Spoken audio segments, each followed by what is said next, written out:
Hello, I'm Attorney Todd Leneve. Welcome to West Virginia Gun Law.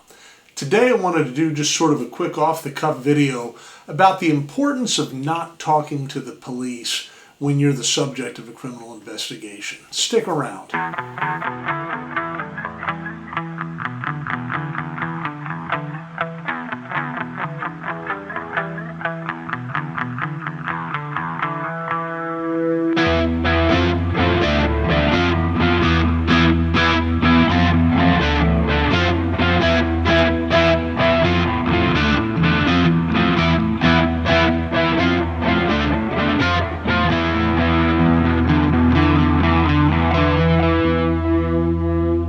So I've done videos on this topic before, and I frequently touch on it in videos that are otherwise general in nature related to other topics. But I can't stress enough the importance of understanding the Fifth Amendment and how to use it.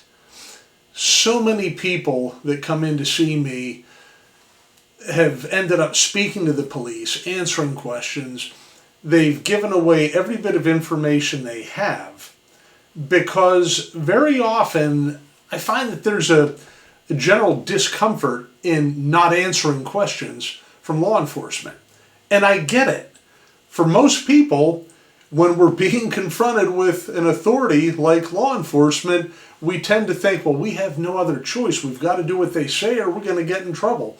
Well, again, I'm going to let you know, as I have so many times, newsflash, there's not much you can do to stop from being arrested in the event that they have their sights set on you. So here's just kind of a simple roadmap.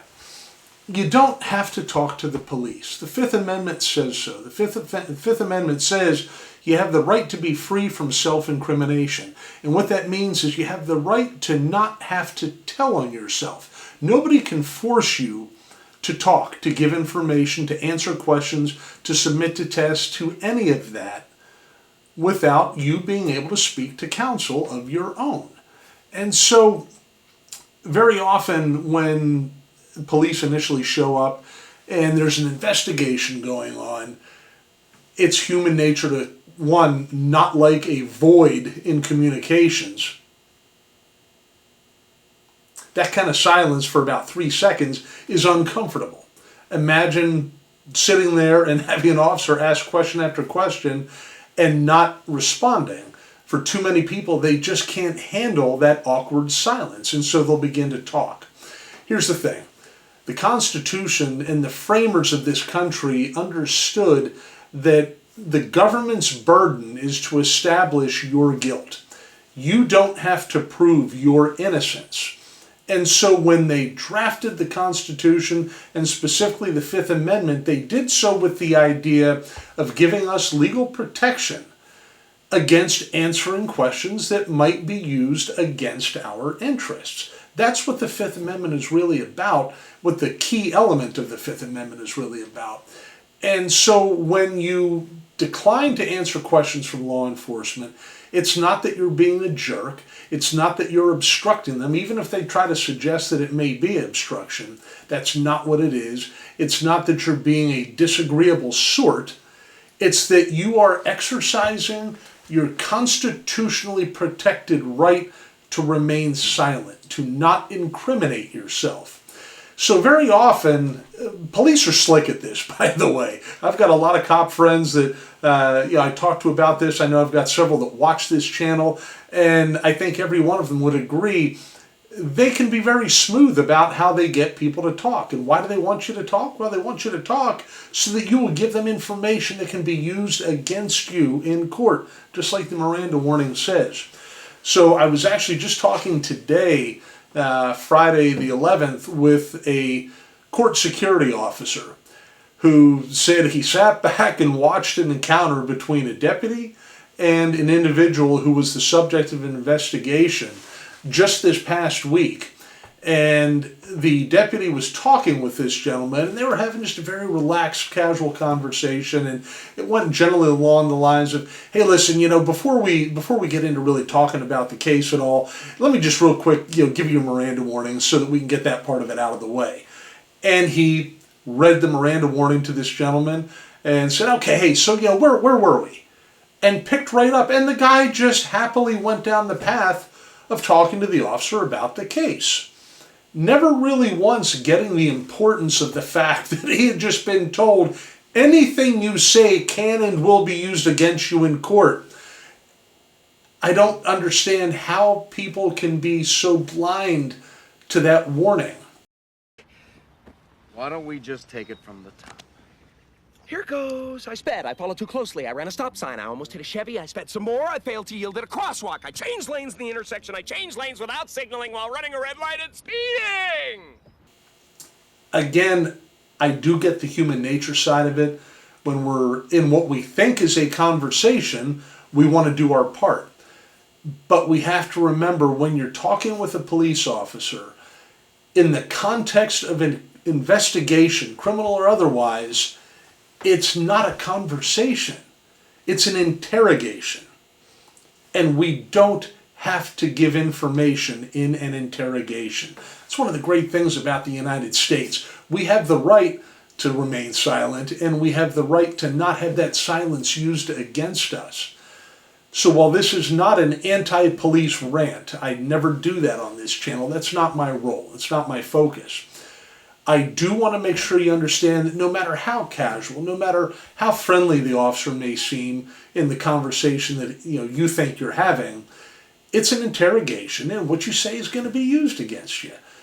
If somebody takes a moment to say, hey, wait, man, before we continue, let me just real quick, I need to give you your Miranda warning. If they take the steps of giving you a Miranda warning, they're telling you everything you say from this point on is going to be used against you. So when you hear those magical words, you have the right to remain silent. Everything you say can and will be used against you in court. If you cannot afford an attorney will be appointed for you by the court, and so on. That means it's time to stop talking. That means you need to say, officer, I appreciate the warning, and I would like to exercise my right to speak to an attorney before I answer any questions. And that's it. As I've always said, cooperate, do whatever else they tell you to do, but just don't talk to them. And so why is that so important? Again, we have the idea that everything we say is being heard in the manner that we intend it to be heard. Okay, so we have an African Jew wearing a hoodie. No, you don't. No. No, that's not what I said. Is that what you heard me say? And that's just not the case. So often we're relating information to somebody, an officer, who has their own preconceived ideas about the scenario they're discussing with us, interrogating us on. And as we give certain answers that seem to fit the blanks in their idea of what took place, they're going to cherry pick those things and put them into those blanks to construct their full and complete narrative of what they believe took place, which usually is going to be against our interest. So one, it's easy to allow them to cherry pick through the information we give. Two, we may not be effectively communicating the things that we think we're effectively communicating.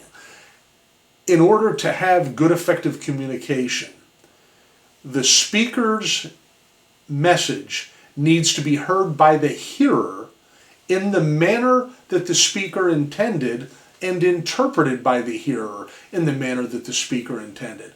Well, folks, I've been married almost 28 years now, and my wife is the one person in this world that I trust completely. No matter what I do, I know she's going to have my back. But even in that kind of relationship, I don't always get it right. I can be a bit of a jerk, it seems, in the course of our marriage by saying things that were misinterpreted, misunderstood. Maybe it was the tone that I used, and maybe sometimes I am just being a bit of a jackass. But that's beside the point. I hope my wife doesn't watch this video. Please don't anybody let her know if you know who she is. Bottom line is that effective communication doesn't always take place between you as the person being questioned and the officer who's questioning you. So if you don't have full clarity, then there is going to be a lot of room for misinterpretation, misapplication of your information. Another real important reason not to speak and give a statement about things that may have taken place is that no doubt there will be other people who have given statements to the police. And those statements probably aren't going to be similar to yours or not going to be close to yours. And so when you give a statement that's from your own perspective as the person who was directly involved in whatever the encounter was, you have just created a whole different set of facts that's probably at odds with what some other witnesses have said. Why is that a problem? Well, now you are saying something different than 2 or 3 or 4 other people maybe said that they saw. And now the police are saying, you are giving us a statement that's self-serving, trying to put yourself in the best light possible, when we have all these other people who've made it very clear to us that you're the guilty party here. Why give a competing version of events in a manner that can be used against you in a court of law? Hold those thoughts, keep them to yourself, and then discuss them with me as your attorney, and then we can craft the best way to present your version of facts. And maybe we've got good, hard, solid evidence that backs up your version of things and completely refutes what the other witnesses have said, instead of now having to balance or somehow reconcile 2 different sets of facts. All we're doing is showing how the set of facts that the state has brought to trial is completely wrong, as established by these documents or these other items or these statements or other things that we have that we know will clearly refute that set of facts. So don't create a competing set of facts for the police and then subsequently a prosecutor to be able to sort through and say, we've got him because he said something here that was inconsistent with what was said by that person. Just don't talk. There's never anything to be gained by giving information to the police in the context of an interrogation of you as the suspect in a criminal investigation. Fifth Amendment reminds us we have the right to be free from self-incrimination. The Miranda warning expressly tells us you have the right to remain silent. And the U.S. Supreme Court has said even if they don't give you that Miranda warning, you have the right yourself to say, officer, I'm just not in a frame of mind to answer questions or submit to any kind of test. I need time to speak with an attorney, get my thoughts organized, and then we will be in touch. You have the right to assert silence on your own. We're looking for a Ray Shoesmith. Does he live here? I don't answer questions. Okay, is there somebody here who can answer questions? I don't answer questions. Okay, I don't really know how to respond to that, sir. Once you've done that, the right to silence attaches, and you cannot have anything used against you from that point forward. If you begin to talk, all bets are off. You've lost that assertion of silence. So once you assert your right to silence, or you accept the right to silence if it's been offered to you by the police, it's important that you actually remain silent from that point on. Do not speak with them. I appreciate you listening along here with me today, and if you have questions, thoughts, would love to see what those are in the comments section down below. As always, I would really appreciate you subscribing if you haven't done so already. If you do so, please hit that bell icon so that you get notified when new videos drop. Like, share this video. Let's get this information out to people, because I can tell you, above anything else that happens in my practice in the 31 years I've been doing this, people tend to talk, because so many of them didn't even realize they had the right to remain silent. Let's get the word out. Thanks for being here. Take care, and we'll see you the next time around.